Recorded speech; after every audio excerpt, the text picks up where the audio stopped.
Shabbat Shalom, everyone.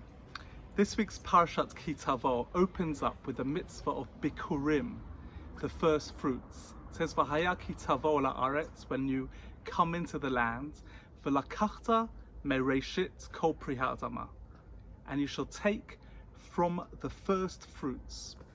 And the farmer takes the first fruits and takes it to Yerushalayim. And then the Torah says that the farmer recounts this whole story, this whole narrative of how we were persecuted, and then we were slaves in Egypt, and we came out, and then we've entered the land of Israel. And the Rebbe of Slonim asked two very fundamental questions. Number one, why this story? Why does this mitzvah, in fact it's the only mitzvah in the whole Torah that is accompanied by a story, by a narrative? Why? What's so special about the first fruits that it deserves this big story? And secondly, the Midrash in Parshat Rabbah says that bishvil this Torah, this mitzvah, that for the sake, the merit of this mitzvah, the whole world was created. It says, Bereshit bara Elohim, in the beginning God created the world. And this is also V'lakachta mereishit kol pri. And it takes the same word, Reshit, which is the beginning, and it says this is the reason the world was created, for this mitzvah.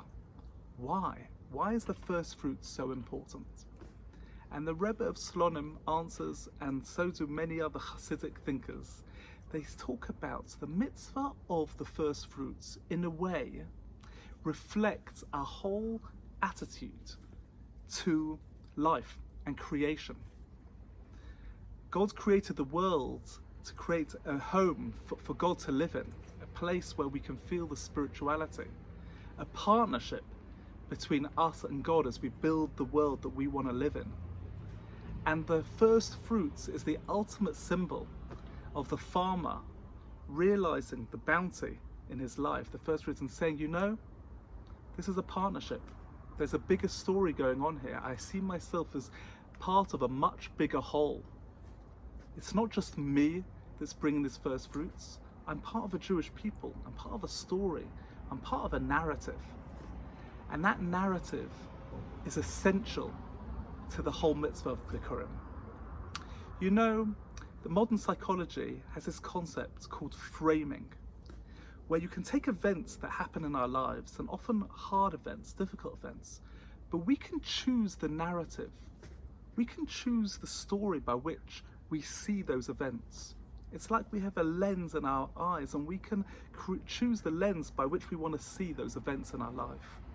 And we can frame events however we want to. Very powerful is the framing of the events that happen to us, and to create or nurture feelings of gratitude. Again, modern psychology shows that feelings of gratitude can really boost our feelings, our emotional levels, the way we see our life, realizing that it's not just us, it's not just a struggle, but actually we've received so much, and seeing our context, our lives in the context of gratitude. And this, the Rebbe of Slonim says, this is why there's a story. This is the story of why the first fruits are brought with a story. And in a way it shows the power of gratitude, the power of mindset. We're about to reach Rosh Hashanah. Rosh Hashanah, the head of the year. The word Reshit, the beginning, comes from the word Rosh. It's the head, it's the mindset. What is the mindset that we choose for our own lives? Can we cultivate this art of gratitude?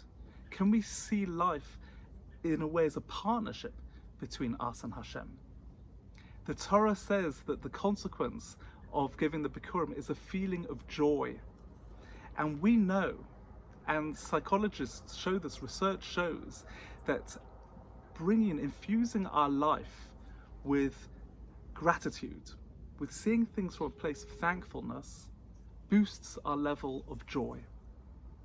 And therefore, as we go into Rosh Hashanah, let us cultivate this mindset of gratitude. Let us learn from the first fruits how narrative and story is so essential to how we see our lives. And ultimately, may we cultivate and experience feelings of joy. Shabbat Shalom.